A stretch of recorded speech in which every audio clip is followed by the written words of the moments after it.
reka tubifurize ibihe byiza nshuti bakunzi ba Bingwa News TV aho muherereye hose. Uyu munsi turi tariki 2 ukwezi kwa karindwi umwaka wa 2026. Tuzanywe no kubagezaho amakuru agiye atandukanye. Amakuru tuza kubagezaho umukanya yibanze kuri izi ngingo z'ingenzi zikurikira. Inkuru ikomeje kugarukwaho muri Repubulika Iharanira Demokarasi ya Kongo, ni inkuru ivuga ko ikomoza kuri raporo ya Loni ivuga ko ihuriro rya AFC 23 rimaze kwitwara nk'igihugu umukindi hano mu bice igenzura. Impamvu bavuga ibi ngibi ni uburyo yishyuza imisoro ikakora ibikorwa remezo ndetse bikabigenzura n'ibigo bya leta yewe n'igisirikari gikomeye. Ibyo turaza kuza kubigarukaho turebe icyo bivuga. Turaza kujya mu Rwanda aho Minisiteri y'abakozi ba leta yagize ikivuga ku bijyanye n'imishahara ndetse n'abagiye mu zabukuru. Ibi byose umwe mu bayobozi bo muri iyi minisiteri bakaba babigarutseho, tukaza kuza kubigarukaho. Ese imishahara irazamurwa cyangwa hari ukundi kuntu biza kuza kugenda? Ibi byose turaza kugenda tubigarukaho. Turaza kunyarukira mu burasirazuba bwa Repubulika Iharanira Demokarasi ya Kongo aho turi buze kurebera hamwe intambara iri kuvugwa muri biriya bice.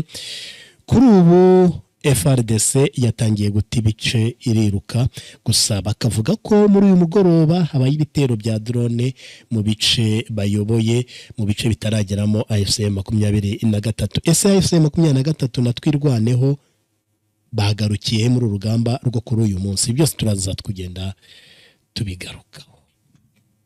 Ngende Patrick Maisha kubanga bw'ibyuma Shukuru Niyonzima. Urashaka inzu nziza igezweho kandi ituje mu mujyi wa Kigali? Gana Manukato Apartment House. Manukato Apartment House twabazaniye apartment zigezweho, ifite salon nziza, igikoni kiri modani, ibitanda byo nagahebuzo. Buri nzu ifite ibyumba bibiri, ubwogero bubiri, igikoni na salon nziza. Ibyumba byose bifite ubwiherero, zubatse ku rwego rwo hejuru, zifite umutekano n'isuku idasanzwe. Izi apartment ziherereye ahantu heza mu mujyi wa Kigali, hafi y'imihanda minini, amashuri, amaduka n'ahandi h'ingenzi. Parikingi ihagije n'umutekano usesuye kuko dufite kamera z'umutekano mu nguni zose. Naho abashaka icyumba kimwe na salon ndetse n'ubwiherero nabyo turabifite. Adresse zaho dukorera: iyo ugeze i Remera mu Giporoso werekeza ku muhanda ujya Kabeza ukagera ku cyapa c'199 nako gahanda ukata. Ujya i Remera ni iburyo, uva i Remera ni ibumoso. Ni hafi y'isoko rya Kabeza. Naho ntuharenge. Telefone n'akamenyetso ko guteranya 250 78 23 94 9. Nanone akamenyetso ko guteranya 250 78 98 Umukiriya n'umwami muri Manukato Apartment House. Reka duhere mu Rwanda aho tujya kugaruka ku mishahara na pansiyo, aho Minisiteri y'abakozi ba leta yasobanuye impinduka nshya y'ibyavugishije abantu mu minsi ishize. Mu minsi ishize mu igazeti ya leta hasohotse itegeko ry'iteka ryatumye benshi bavuga impamvu yari ishingiye ku kuba ingingo zirebana n'izo nyandiko ebyiri ari zimwe mu zikora ku buzima bwa buri munsi bw'abakozi ba leta. Bamwe basobanuye ko izi mpinduka zigiye gutuma imishahara yiyongera by'umwihariko ku bigenerwa abayobozi mu nzego zinyuranye. Abandi bavuga ko hari ibigo bya leta bigiye kugira umwihariko utandukanye n'uko byari bisanzwe bibayeho. Minisiteri y'abakozi ba leta n'umurimo Mifotra ivuga ko ibyo byatewe no kwitiranya amategeko abiri atandukanye. umunyamabanga uhoraho muri iyi minisiteri Clement Kabirigi yasobanuye ko nta mpinduka zabaye ku mushahara umukozi wa leta atahana, ahubwo ko hari ibyahinduwe mu mibare y'imbumbe kugira ngo ihuzwe n'izamuka ry'umusanzu w'ubwiteganyirize bwa pansiyo. Mu kiganiro yagiranye na Igihe, Kabirigi yasobanuye uko imishahara y'abakozi ba leta ibarwa, impamvu indamunite z'icumbi, iz'urugendo n'iz'ubuyobozi zahinduwe mu mibare, n'aho gahunda yo gushaka abakozi ba leta hifashishijwe ikoranabuhanga. Yabajijwe niba hari amategeko abiri aherutse gusohoka mu igazeti ya leta, abantu benshi bakavuga ko imishahara y'abakozi ba leta yazamutse, byagenze bite? Yavuze ko yakurikiranye ibyavugiwe ku mbuga nkoranyambaga no mu itangazamakuru ngo abona ko habayeho kuyitiranya. Irya mbere ni itegeko nimero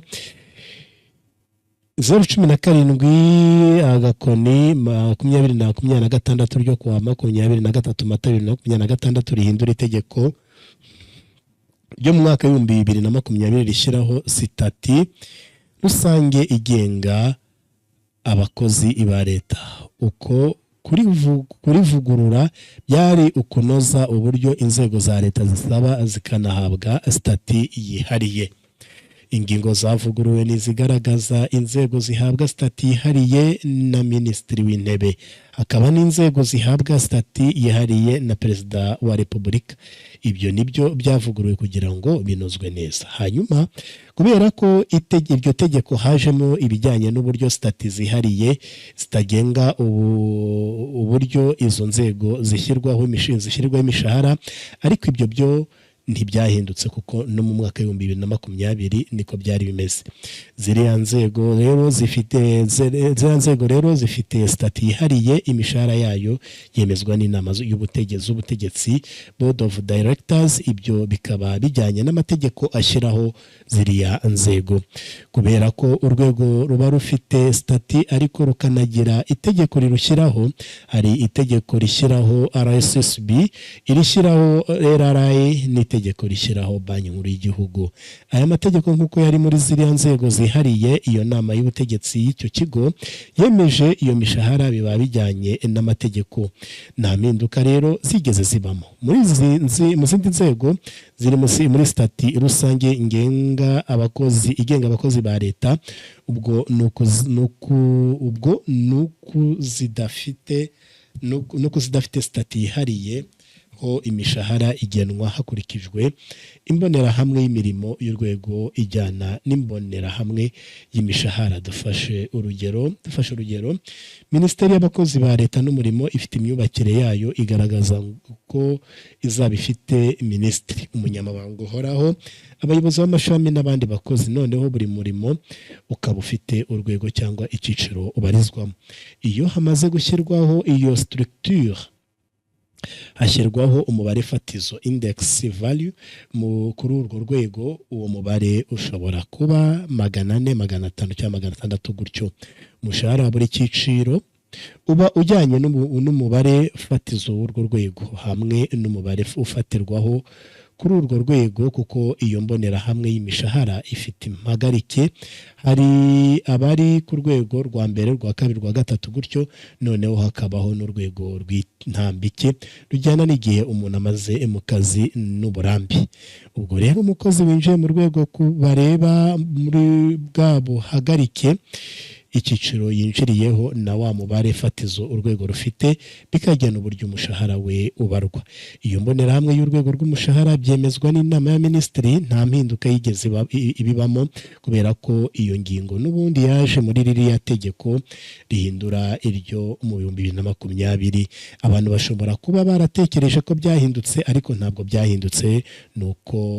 Nuko n'ubundi uko byabarwaga muri ririya tegeko ryo muri 2020 n'ubundi niko bikibarwa.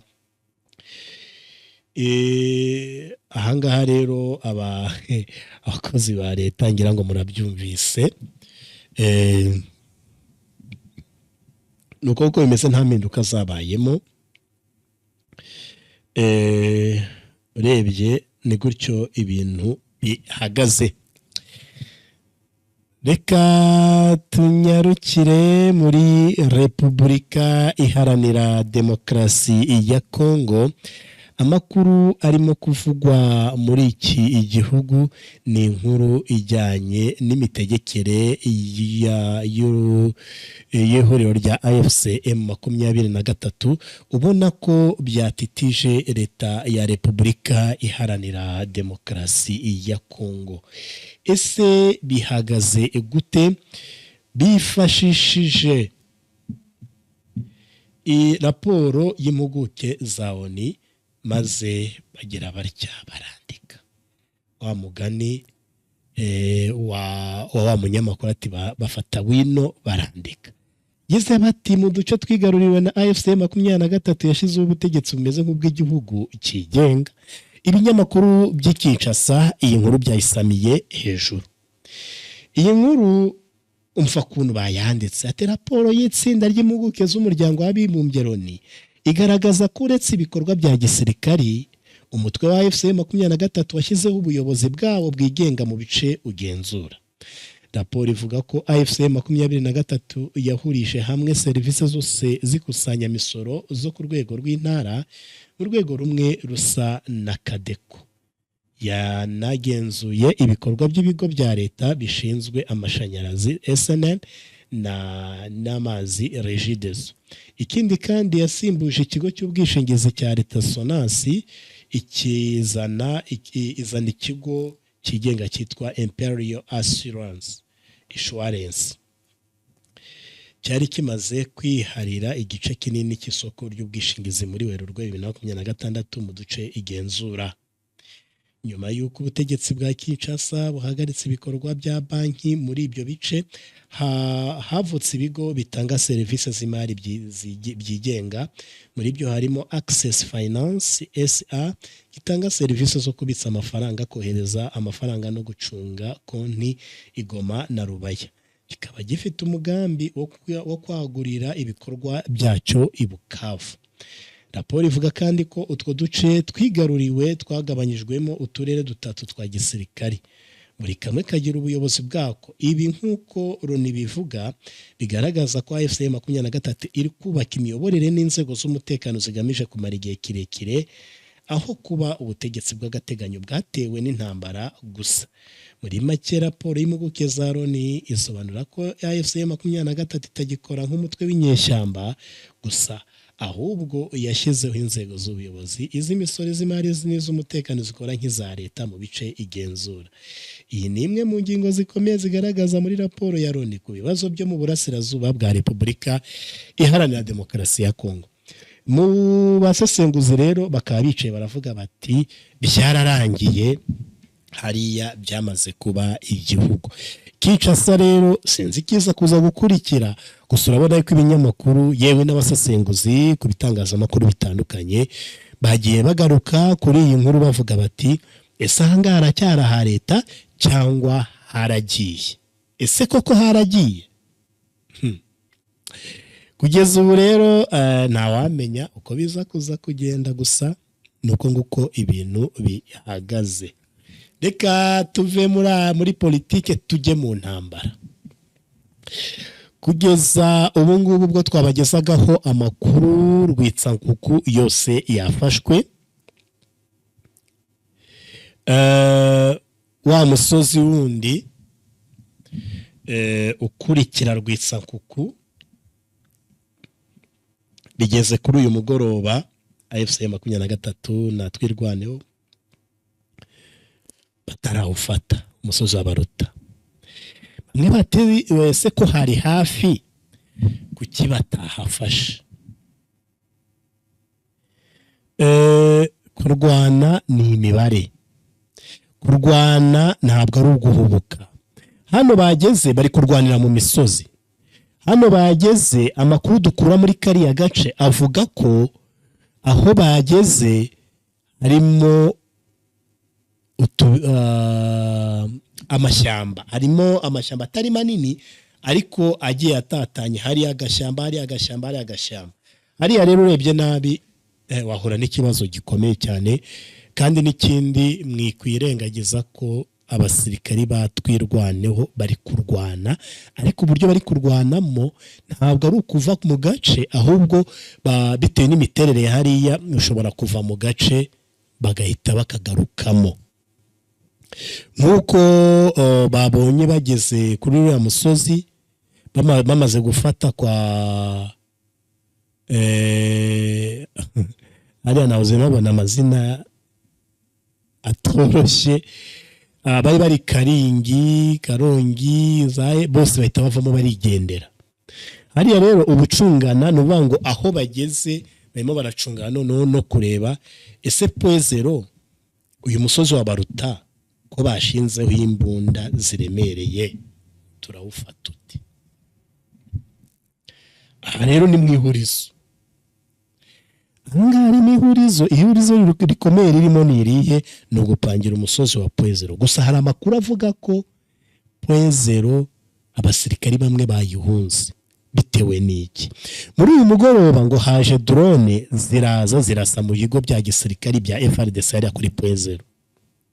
Ziraharasa pe ku buryo n'imodoka abantu bari kwa Murima bavuze yuko imodoka zamanutse ari nyinshi, zimwe zitwaye imirambo, izindi zitwaye bakajorite bagiye bahakomerekera, harimo n'izihunze n'ibikoresho byabo bagiye bahungana. Biriya bikoresho bihambaye biri mu mamodoka, bimwe bikomeye biremereye, bagiye babihungana. Izindi mbunda bazishinga, ariko ni za mbunda ushobora kwikorera ugahungana, bazishinga ku musozi wa Baruta. Nubwo wenda abaturage bavuga bati bari guhunga, bakaba bavuye kuri Poezero kubera ko drone ziyarashe muri uyu mugoroba, ariko ntago abasore batwirwaneho bashobora kubireka ngo nibarangize bishore hariya muri Poezero, bishore muri Baruta batagize gute, batabanje gucunguza. Uko iyo bari kurwana muri iki gihe intambara y'ubu ngubu ni intambara ufata icyo bita drone ikazamuka ikagenda ikabanza yafata amashusho yose, bakabanza bareba ese ahangaha haracyarimo umwanzi, ese niba kirimo twahagera gute, twakoresha izihe mbunda, twakoresha abasirikari bameze bate. Harimo na batayo baba bavuga bati ingizi kurwana iyi ngizi kurwanira ku buryo ashobora no gusimburanya abayobozi bakavuga bati weho va hariya uzahanga, komeza hano ujye hano. Ni ukuvuga ngo umusozi arabazi kurwanira mu misozi, arabazi kurwanira mu mashyamba, arabazi kurwanira mu bishanga. Ubu ngubu nibyo twirwaneho bari gupanga, bakavuga bati kugira ngo dufate Poezero byanze bikunze iriho imbaraga nyinshi, tugomba kubigenza gutya. Ntabwo ari ugupfa guhubuka, ntabwo ari ugupfa guhubuka. Byanze bikunze rero icyo bari buze kuza gukora nuko bari buze kugira ute, nuko bari buze ubu barimo bariga no kuruhuka kuko barwanye cyane. Kugeza ubu ngubu rero bagomba kubanza biga neza uburyo bagomba gufata iyi Poezero. Urumva rero muri uriya musozi wa Baruta bashinze imbunda biragoye no gufunga defense. Urumva nka axe ya Gakenke yose yavuyemo, bari bafite igice kimwe birukanse. Karongi birukanse. Urumva Karingi birukanse. Ni ukuvuga ngo rero utu duce twose bagomba gucungana natwo kugira ngo badufunge defense yatwo ntihongere. Nk'ubu ngo hari amakuru avugaga yuko abasirikari bavuye muri utu duce bahunze intamirwano bashaka kongera kugaruka, ariko urumva ko bagomba kuhasiga abasirikari bagomba guhangana n'iki na bariya. Ese biraza kugenda gute? Reka dutegereze mu gitondo tuze kuza kureba uko byagenze. Ariko rwitsa kuko yo tayari yose bamaze kuyifata. Bahanganye n'abahibu bari ku musozi wa Baruta, bahangana nabo n'abarundi birananirana, babwije batarawufata kugeza amagingo yangaya na Poezero ntibarayifata gusa, uretse drone zarashe hariya mu rwego rwo kubahuhiramo. Ubu rero reka dutegereze ku munsi w'ejo turebe uko ibintu biraba bihagaze. Ahandi hakomeje za operation muri biriya bice bya Zabibwe, za Ronga, zahe, ibyo bice rero bakomeje za operation, ariko no mu ishyamba ry'ibirunga numvise ko harimo operation zirimo kuberamo zo guhiga FDLR zikomeje kubangamira umutekano w'abaturage muri ibiriya bice. Hariya bo nta burage bagira rwose, hariya ntabwo biba byoroshye. Gusa hari abagiye bambaza ati umupaka wafunguwe. Umupaka ntiwigeze ufungwa, ahubwo bakajije ingamba. Kugeza ubu ngubu rero ntawe uzagenda ujya ku mupaka uvuga impamvu zawe, ushobora guhita, ibyo bagiye boroshya harimo ubucuruzi n'ibindi, ushobora guhita wenda bagira gute bagufasha. Gusa hari imbunda twahoze twibazaho cyane, mu mbunda nako twirwaneho yagiye yaka FRDC kuko babatse imbunda za ni 12 ziriya bararo bateri ngo ni izamura amazi. Twabonye ikibuyu cy'amazi ukubera gushyuha cyane, bakoresheje za cene n'iki byose, iriya bateri nari amatiyo arazamura akayihoza, noneho ikabona kurasa. Ni imbunda ziri novo modeli kuri ubu rero nizo FRDC yakoreshaga aba barwanyi batwirwaneho bagiye bambura aba ba FRDC. Kuri ubu rero ni gutyo ibintu bihagaze muri ibi bice. Gusa tugiri ku nkuru, tukiri kuri izi nkuru zirebana na AFCM 23, nabonye AFCM 23 yamaganye ibihano ivugwamo Amerika yafatiye kompanyi z'amabuye y'agaciro z'u Rwanda. Umutwe w'inyeshyamba wa AFCM 23 urwanya ubutegetsi bwa Repubulika Iharanira Demokarasi ya Kongo wamaganye ibihano, uvuga ko birobanura Amerika yafatiye kompanyi enye z'amabuye y'agaciro z'u Rwanda n'abazikuriye babiri. Washington ishinja iryo tsinda gukorana na M23 muri magendu y'amabuye y'agaciro mu buryo bunyuranyije n'amategeko, riyakura mu burasirazuba bwa DRC riyajyana mu Rwanda. Amafaranga avuyemo ngo agafasha kugura intwaro kuriha abarwanyi ba M23. Mu itangazo umuvugizi wa M23 Lawrence Kanyuka yasohoye mu ijoro ryo kuri wa gatatu yagize ati ifatwa ry'ibihano birobanura mu gihe ibiganiro by'amahoro bigikomeje ritanga ubutumwa budatanga umusaruro kandi nta musanzu na muke bitanga mu kugera ku mahoro arambye. Kanyuka nawe wafatiwe ibihano na Amerika muri 2025 yinubiye kuba nta bihano byafatiwe ubutegetsi bwa DRC n'ingabo z'icyo gihugu. Yavuze ko yemeranya na Amerika ku ngingo ijyanye n'uko umutungo wa DRC ugomba gukorera imbere na mbere y'inyungu z'abanyekongo. Ariko Amerika ivuga nako M23 ivuga ko umutungo kamere wa DRC mwinshi cyane urimo n'amabuye y'agaciro ukomeje kungukirwamo n'abantu bake bakomeye bari ku butegetsi i Kinshasa, mu gihe abaturage benshi bakomeje kubaho mu bukene n'umutekano muke. Kinshasa ishimangira ko ubusugire bwa DRC ari ntavogerwa muri iyi ntambara. Yongeye kubura mu mpera y'umwaka w'2021 nubwo imaze imyaka hafi 30 ihagarara ikongera kubura. Muri iki cyumweru mu kiganiro yagiranye na televiziyo ya France 24, Minisitiri w'Ububanyi n'Amahanga w'u Rwanda Olivier Nduhungirehe nawe yamaganye ibyo bihano bya Amerika, avuga ko birenganya u Rwanda, bireba uruhande rumwe kandi ntibitanga umusaruro. Leta ya RDC yishimiye ibyo bihano, ivuga ko Leta z'Ubumwe za Amerika zimaze gutera indi ntambwe mu kurwanya ibico bigaburira intambara yo mu burasirazuba bw'icyo gihugu. Umuvugizi wa Leta ya DRC Patrick Muyaya yatangaje ku rubuga rwa X ko ibyo bihano byibutsa u Rwanda ko byihutirwa gukura ibiganza byarwo kuri DRC. M23 ivuga ko Kinshasa ikomeje kwishuka ko igisubizo cya gisirikare gishobora kurangiza iyi ntambara, ikavuga ko igisubizo kitari mu kotsa igitutu cya politiki, ahubwo ko kiri mu nzira ya politiki idaheza kandi yo kuvugisha ukuri. Isuzuma impamvu muri muzi yizi kibazo. Amerika n'inzobere za ONU bashinja ndumva inkuru ari ahangaha. Tunasoreza inkuru yacu aho dusoreza kuri iyi nkuru ivuga ku bijyanye nibyo M23 yavuze ku bihano byafatiwe kompanyi zo mu Rwanda zicuruza amabuye y'agaciro. Reka tubashimire rero mwe mwese mudarema kurikirana amakuru yacu.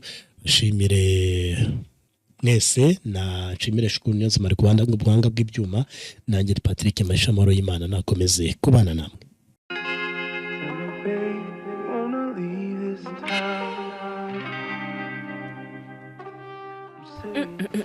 Ubu koko sherera nkirara reba ikimodoka yankodeshereje ubu nta n'isoni afite koko. Ako se sheri umeze ute? Ubu urukumva umeze sawa koko? Reba ikimodoka wankodeshereje, urabona kidakuze koko nawe ntawubona? Ubona ko ari imodoka y'igikoko. Ego gikoko. Ubu uyoboye koko company bita Select Transport Service. Urayobewe? Ntago nyizi. Iyo niyo company igezweho ubu ngubu irimo irakodesha amamodoka meza agezweho.